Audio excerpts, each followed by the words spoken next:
Selamat siang, salam jumpa saya ucapkan untuk kita semua. Saya Ibu Katarina Nurut, panggilannya Ibu Rini. Saya dari SMA Negeri 8 Borong, Manggarai Timur. Baik,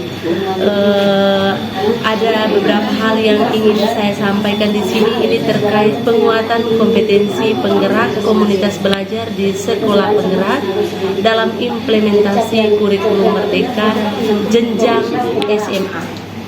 Ada beberapa poin yang akan dibicarakan dalam hal ini. Untuk kegiatan penguatan ini ada beberapa tema. Yang pertama ada komunitas belajar, yang kedua manajemen perubahan berbasis aset, yang ketiga ada kurikulum merdeka belajar, dan yang keempat ada proyek penguatan profil pelajar Pancasila. Untuk lebih jelasnya akan ditampilkan melalui slide berikut. Dan untuk materi yang saya ambil di sini, saya akan memperdalam topik tentang P5, yaitu proyek penguatan profil pelajar Pancasila. Penguatan kompetensi penggerak komunitas belajar di sekolah penggerak dalam implementasi kurikulum merdeka jenjang SMA. Ada satu topik yang saya ambil dari kegiatan ini, yaitu tentang proyek penguatan profil pelajar Pancasila atau P5. P5 ini merupakan suatu kegiatan kokurikuler berbasis proyek yang dirancang untuk menguatkan upaya pencapaian kompetensi dan karakter yang sesuai dengan profil pelajar Pancasila yang disusun berdasarkan standar kompetensi lulusan.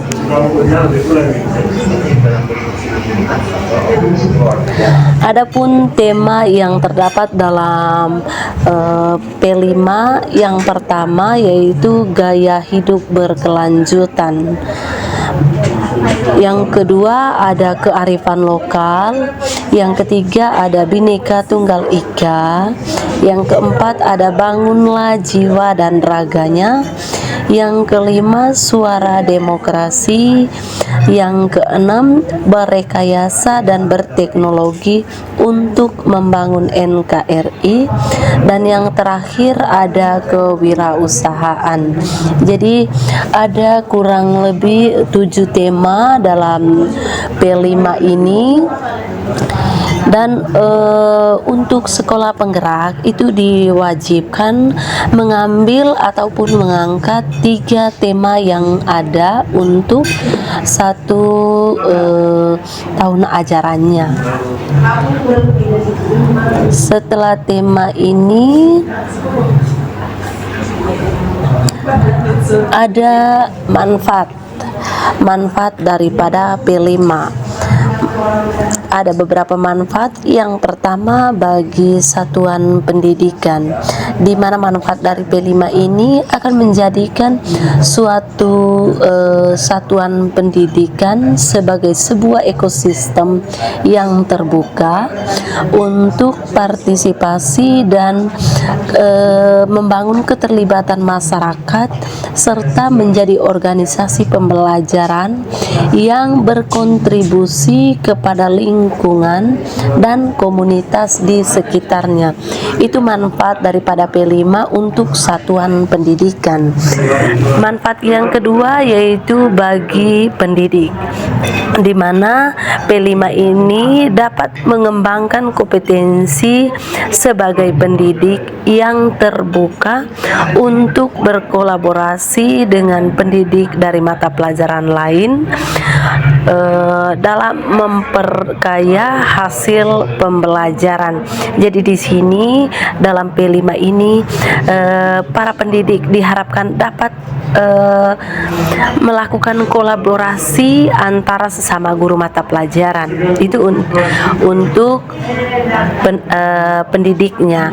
Manfaat yang ketiga yaitu bagi peserta didik, di mana yang diharapkan yaitu memberikan ruang dan waktu bagi peserta didik untuk mengembangkan kompetensi dan memperkuat karakter dan profil pelajar Pancasila. Jadi itu merupakan ketiga manfaat daripada P5. Berikutnya ada tahapan yang perlu dilalui dalam menjalankan P5. Yang pertama, memahami P5. P5 itu seperti apa? Jadi sebelum kita melangkah ke tahap-tahap selanjutnya perlu ada pemahaman tentang P5. Seperti apa itu proyek penguatan profil pelajar Pancasila itu perlu diperkenalkan. Setelah itu kita menyiapkan ekosistem sekolah. Kita perlu mempersiapkan kira-kira ekosistem seperti apa yang diharapkan sebagai faktor penunjang dalam pelaksanaan proyek penguatan profil pelajar Pancasila. Kita perlu menyesuaikan dengan ekosistem sekolah kita. Jadi apa yang dimiliki oleh ekosistem sekolah kita untuk kita bisa bangun sebuah proyek penguatan profil pelajar Pancasila. Setelah kita sudah mendapatkan atau setelah kita menemukan ekosistem yang pas untuk kita bisa terapkan P5, berikutnya kita mendesain proyek P5. Kira-kira proyek seperti apa yang cocok dengan ekosistem sekolah? Proyek seperti apa yang dapat mempermudah kita dalam menjalankan P5 ini? Jadi seperti itu. Jadi kita tidak hanya sekedar menentukan jadi proyek seperti ini yang kita jalankan, itu harus disesuaikan dengan keadaan sekolah kita. Setelah itu tahap yang keempat ada pengolahan P5. Bagaimana cara kita, langkah-langkah yang kita ambil dalam menjalankan atau mengerjakan P5. Seperti kita mungkin mesti membagi beberapa guru ke dalam beberapa kelompok, begitu juga dengan peserta didiknya untuk bisa bekerja sama dalam menjalankan proyek P5 ini sehingga kegiatannya bisa terarah. Kurang lebih seperti itu. Setelah pengolahan ada dokumentasi. Jadi setiap kegiatan yang kita lakukan itu kita harus mendokumentasikan dan melaporkan hasilnya.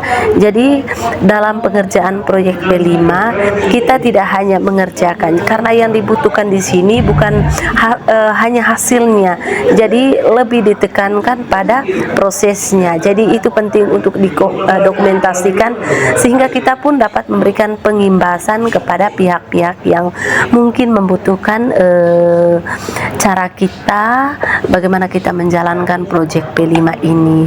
Yang terakhir dari tahapan P5 ini yaitu mengevaluasi dan menindaklanjuti. Bagaimana kita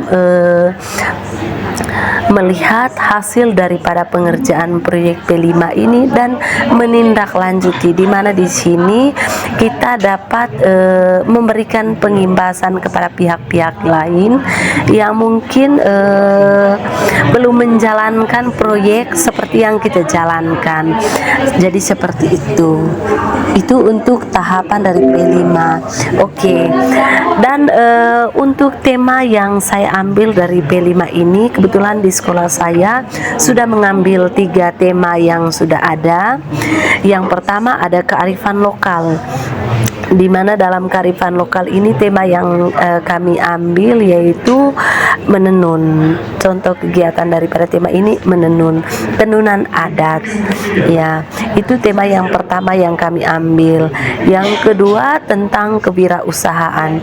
Di sini kami mencoba membudidaya ikan air tawar karena ini disesuaikan dengan keadaan sekolah kami yang saya lihat cukup bagus untuk memelihara ikan air tawar karena sumber airnya cukup memadai, sehingga kami mengambil proyek tema kewirausahaan ini, yaitu membudidayakan ikan air tawar.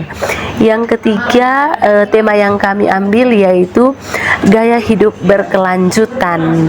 Jadi di sini saya mengarahkan peserta didik untuk membuat vas bunga dari botol plastik. Itu tema yang ketiga yang kita ambil dari P5 ini, penguatan profil pelajar Pancasila.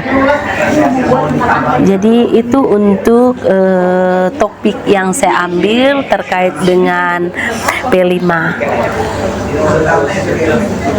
Baik Bapak Ibu, sekian yang dapat saya bagikan.